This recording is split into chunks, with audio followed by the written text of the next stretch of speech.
Assalamu alaikum dear students, I am Dr. Ijaz Abbasi and you are watching MyScape Biology. Today we are going to study structure of HIV. HIV जो है it stands for Human Immunodeficiency Virus. HIV Human Immunodeficiency Virus का abbreviation है और ये वही virus है जो ads cause करता है।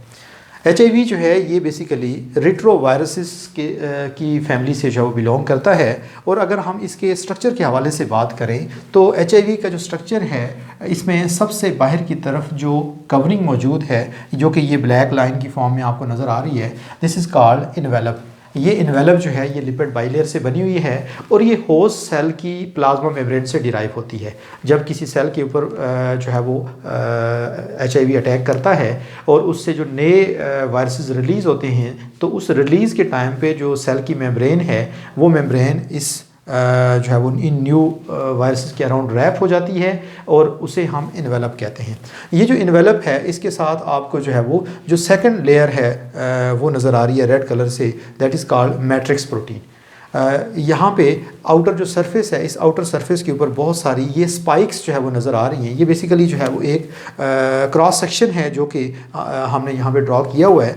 तो इसकी जो पूरी स्फेरिकल सरफेस है, जो राउंडेड सरफेस है, उसके ऊपर इस तरह की बेशुमार स्पाइक्स जो है वो मौजूद होती हैं। ये स्पाइक्स इस वायरस को होस्ट सेल के साथ अटैच होने में हेल्प करती हैं। हर एक स्पाइक जो है ये बेसिकली दो पार्ट से मिलकर बनी हुई है। इसमें ये जो ट्रांस मेम्ब्रेन जो है वो कॉम्प्लेक्स है इसको हम कहते हैं ग्लाइकोप्रोटीन 41 GP41 और दूसरा जो ये ऊपर कैप है इसको हम ग्लाइकोप्रोटीन 120 या GP120 कहते हैं।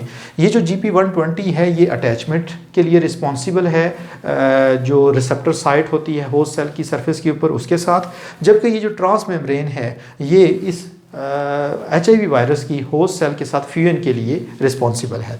सो इन्वेलप के बाद नेक्स्ट जो है मैट्रिक्स प्रोटीन्स हैं और मैट्रिक्स प्रोटीन्स के बाद ये जो आपको कॉनिकल स्ट्रक्चर नज़र आ रहा है this is called the viral capsid. ये जो वायरल कैप्सिड है ये जिन इंडिविजुअल स्ट्रक्चर से मिलके बना हुआ है these are called the capsomers. So capsid के बाद अंदर जो है there is present viral genome और ये जो वायरल जीनोम है ये दो सिंगल स्ट्रैंडेड RNA मॉलिक्यूल से मिलके बना हुआ है। इनके साथ आपको प्रोमिनेंट जो है वो नज़र आ रहे हैं रिवर्स ट्रांसक्रिप्टेजेस। ये दो रिवर्स ट्रांसक्रिप्टेज मॉलिक्यूल्स हैं जो कि वायरल RNA को वायरल DNA में कन्वर्ट करते हैं जब ये होस्ट सेल के अंदर एंटर हो जाता है। सो वायरस के स्ट्रक्चर से रिलेटेड कुछ मेन पॉइंट्स हम थोड़ा सा डिस्कस कर लेते हैं। सबसे पहले तो हमने बात की कि जो HIV है human immunodeficiency virus it belongs to retroviruses. ये रिट्रोवायरसेस की फैमिली से जो है वो बिलोंग करता है। रिट्रोवायरसेस वर्ड बेसिकली जो है वो यूज़ किया जाता है उन वायरसेस के लिए जिनके अंदर रिवर्स ट्रांसक्रिप्टेज एंजाइम मौजूद होता है। ट्रांसक्रिप्शन का जो फिनोमेना है वो आपने स्टडी किया होगा जिसमें DNA से RNA बनता है। रिवर्स ट्रांसक्रिप्शन एक ऐसा मैकेनिज़्म है जिसमें RNA से वापस DNA जो है वो डेवलप होता है। सो इन वायरसेस के अंदर रिवर्स ट्रांसक्रिप्टेज एंजाइम मौजूद होता है, सो दे आर कॉल्ड रिट्रोवायरसेस। इनकी जो आउटर लेयर है that is a lipoprotein envelope.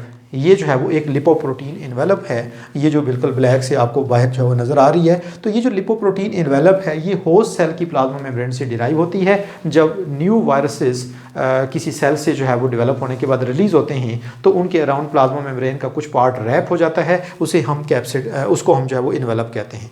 और ये जो इन्वेलप है इसके ऊपर स्पाइक्स जो नज़र आती हैं the spikes originate from envelope consisting of glycoprotein 41 GP41 and GP120।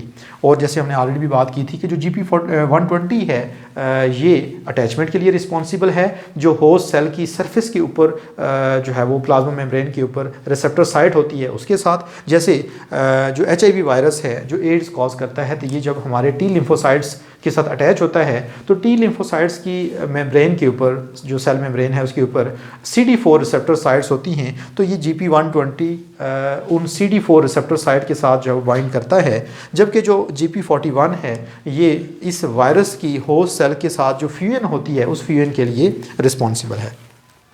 Beneath the envelope is a shell of matrix protein. ये जो सेकंड लेयर है इसको हम कहते हैं मैट्रिक्स प्रोटीन जो कि एक जो है वो सेकंड कवरिंग जो है वो डेवलप करता है inside the envelope. In the centre is present the HIV capsid which is made up of capsomeres. ये जो अंदर कॉनिकल शेप स्ट्रक्चर आपको नज़र आ रहा है, ये स्ट्रक्चर बेसिकली जो है ये कैप्सिड है, इसको वायरल कैप्सिड हम कहते हैं। और ये जो है वो जिन इंडिविजुअल स्ट्रक्चर से मिलके बना हुआ है, जिन इंडिविजुअल यूनिट से, they are called as capsomers. HIV genome consist of 2 single stranded RNAs। ये जो 2 लार्ज साइज मॉलिक्यूल्स नज़र आ रहे हैं, these are actually single stranded RNAs जो कि वायरल जीनोम कहलाते हैं। इसके साथ साथ reverse transcriptase, integrase and protease enzymes जो है वो मौजूद होते हैं। रिवर्स ट्रांसक्रिप्टेज जो है ये जब इन्फेक्शन प्रोसेस कंप्लीट होता है, जब वायरल RNA होस्ट सेल के अंदर एंटर हो जाता है, तो वायरल RNA से वापस वायरल DNA जो है वो बनाने के लिए रिस्पॉन्सिबल है। और फिर वो वायरल DNA जो है वो होस्ट सेल का जो जीनोम है उसको जो है वो डिग्रेड करने के लिए रिस्पॉन्सिबल होता है, उसको कंट्रोल करता है। सो रिवर्स ट्रांसक्रिप्टेज रिवर्स ट्रांसक्रिप्शन के लिए रिस्पॉन्सिबल है। इंटीग्रेज जो है ये जो वायरल DNA है इसकी जो है वो होस्ट सेल के DNA के साथ अटैचमेंट के लिए या इंटीग्रेशन के लिए ये रिस्पॉन्सिबल है। जबकि जो प्रोटीएज है ये लार्ज साइज जो स्ट्रक्चरल प्रोटीन्स होते हैं उनको स्मॉल साइज प्रोटीन्स में कन्वर्ट करने के लिए रिस्पॉन्सिबल होता है। सो ये था HIV का स्ट्रक्चर और उससे रिलेटेड कुछ मेजर कैरेक्टरिस्टिक्स।